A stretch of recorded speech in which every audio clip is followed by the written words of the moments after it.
धिक्कार। समझ में आयोगे कि 12 वर्ष कुकर जिए 13 वर्ष सियार, 12 साल कुत्ता जीता है 13 साल सियार जीता है, 12 वर्ष कुकर जिए 13 वर्ष सियार, वर्ष 18 क्षत्रिय जिए, बाकी जीवन धिक्कार। यानी राजपूत हमेशा योद्धा की तरह जीता है, 18 साल का जैसे युवा लड़ता है ना वैसे, और बाकी जीवन की है धिक्कार है। यानी बस इतनी ध्यान रखनी, ये लाइन किसके लिए कही गई है, किसने गई थी, जगनिक ने कही थी। महोबा विजय हो गई, बंडानकों का दमन हो गया। अब आते हैं यहां, मैन यही है बस बात। जयचंद का एक छोरी पुत्री थी, लड़की थी, उसका नाम था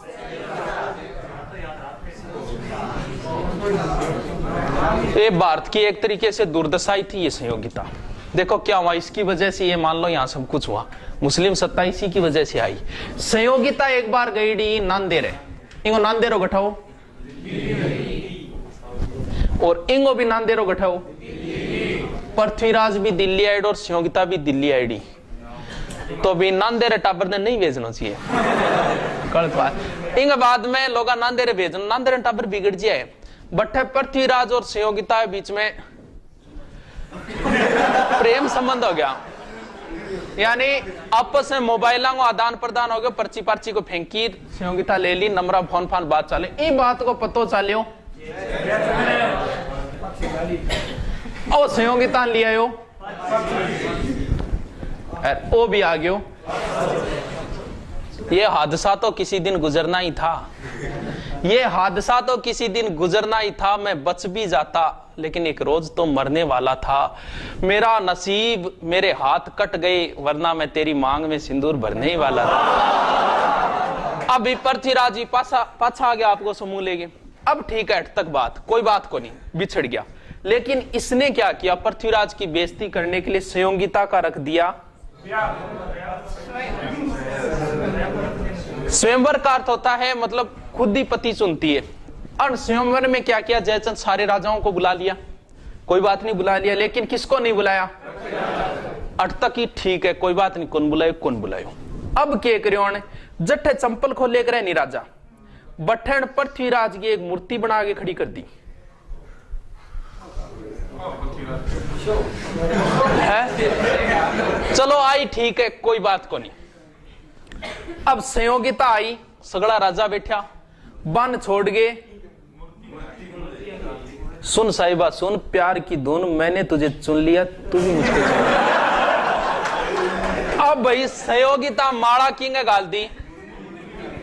अब भाई राजा एडा वे बिचर गया, बोले तेरी छोरी टांको गड्डी नाका पीटो मन बुलाएगी, तेरा तरीको थोड़ी हो कोई। बे राजा बिचर गया, चले आ गया। अन जयचंद के करियो, इस संयोगिता ने एक कमरे में बंद कर दी। ई बात को पतो चालियो पृथ्वीराज चौहान है। अब देखो भी अब आना ही पड़ेगा। ये कुछ सेना लेके आया था यहां से, इसका मित्र था ये चंद्रवर्धा, इसने मना भी किया था बहुत कि जयचंद बहुत शक्तिशाली शासक है, इसके साथ पंगा मत लो, लेकिन ये नहीं माना, प्रेमी हो।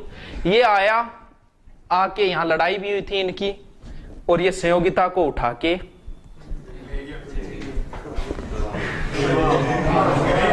मैं तुझको भगा लाया तेरे घर से, तेरे बाप के डर से, तेरे बाप के डर से। जालिम है सितमगर है वो, प्यार का दुश्मन, बनने नहीं देगा मुझको तेरी दुल्हन, जाऊंगा तुझे लेके मैं दूर शहर से, तेरे बाप के डर से, तेरे बाप। अब भाई संयोगिता ने लिया या उठा के कौन, पृथ्वीराज जी। अब देखो जयचंद इससे नाराज होगा कि नहीं, इनने दुश्मनी ले ली, परमर्दी देव दुश्मनी ले ली, जयचंद दुश्मनी ले ली। अच्छा वीर था लेकिन इसने चारों और दुश्मन पैदा कर लिए, और यहां कौन बचा है अब, भीमदेव। इससे कोई विशेष बात नहीं है, एग्जाम में इतना ही पूछा था पृथ्वीराज के समय गुजरात का शासक कौन था। देखो भीमदेव के साथ कैसे दुश्मनी, एक तो बात इसके बाप को मारा था, कल बताया था, सोमेश्वर को इसी ने तो मारा था, दुश्मनी थी। नंबर 2 बात, यहाँ अब्बू की एक राजकुमारी थी जिसका नाम था इंचिनी। इंचिनी ब्याह कराने की इच्छा ही भीमदेव की, लेकिन इंगी इच्छा ही, इंगी इच्छा किंग्स आ गई। हाँ यानी अब क्या हो, पृथ्वीराज इन लिया और शादी कर ली, ये बात पर नाराज हो गयो भीमदेव। कुछ तो ये कहते हैं कि इसने लड़ाई हुई थी, मार दिया था, लेकिन ऐसा कुछ नहीं है। भीमदेव अपनी मौत ही मरा था, लेकिन इनके बीच में ये मान लो दुश्मनी थी। अब बात होगी अतोक खत्म।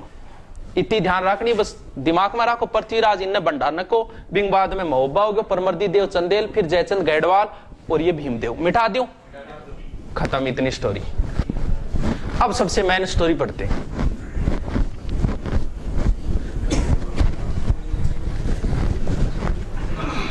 पृथ्वीराज बहुत मोस्ट है, सबसे मोस्ट है पृथ्वीराज।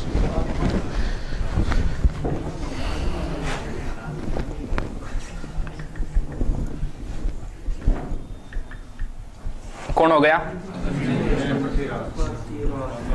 पृथ्वीराज